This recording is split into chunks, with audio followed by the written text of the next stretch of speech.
Asbestosis is caused by the inhalation of asbestos. Asbestos is a mineral that was used extensively until the mid-1970s as an insulator and fire retardant. It comes in several colors depending on what mineral it's found with. White and brown asbestos are the two more dangerous colors, white being associated with magnesium and brown being associated with gunnerite and iron. There are two general types of asbestos, amphibole and chrysotile. The dangerous asbestos is composed of tiny fibers that are too small to be seen without the aid of a microscope, but that are very tough and difficult for the body to get rid of. These fibers are 50 microns or more long and 0.5 microns or less in circumference. Everyone is exposed to some asbestos, but prolonged or heavy exposure builds up to cause serious problems within the body.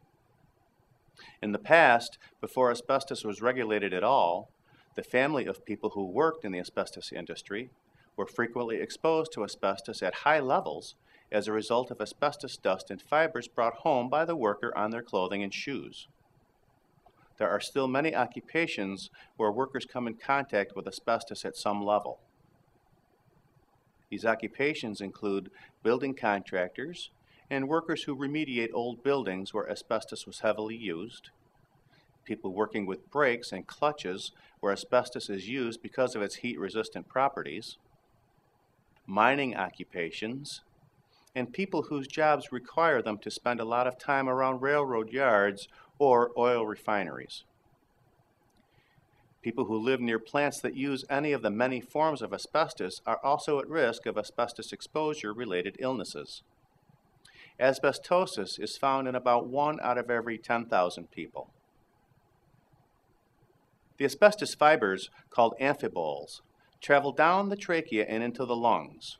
Once in the lungs, the fibers move into the small air sacs, or alveoli, where oxygen is transferred into the bloodstream and carbon dioxide is taken out of the bloodstream to be exhaled.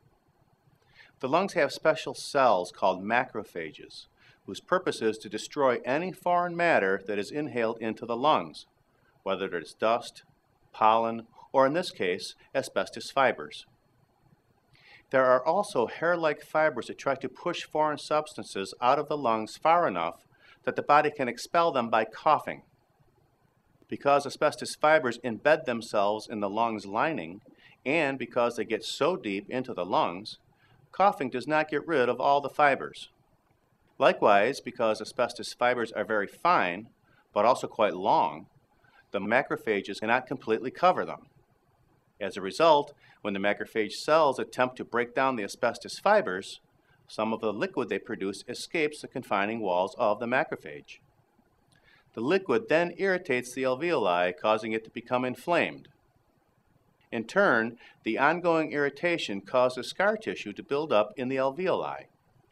As more and more scar tissue builds up, the lungs become stiff and unable to function efficiently at providing oxygen for the bloodstream, and unable to efficiently remove carbon dioxide.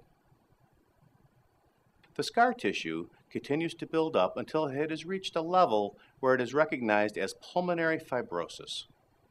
At this point, the lungs are dry and crackly, and the person suffering from asbestosis experiences shortness of breath and chest pain.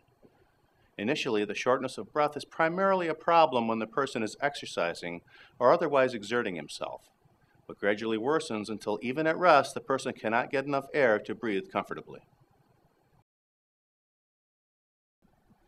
Thank you for watching. This video was produced by Asbestos.net, a leading resource on all aspects of asbestos and mesothelioma. Our priority is to inform victims about the devastating effects of asbestos exposure, mesothelioma, asbestos cancer, asbestosis, and other asbestos-related diseases, and to advise them with a wealth of information. Individuals whose lives have been touched by mesothelioma have numerous questions and concerns. Their caregivers and family members also need accurate, reliable information. If you or a loved one have been diagnosed with mesothelioma or asbestos cancer and need more information, we invite you to visit and explore the thousands of pages of oncologist-reviewed material on Asbestos.net, to call our convenient toll-free number shown below and speak with a mesothelioma specialist, or to use the simple contact form found at Asbestos.net to request a free copy of our informative books, custom inserts, and DVD. Asbestos.net, information and help for patients and families.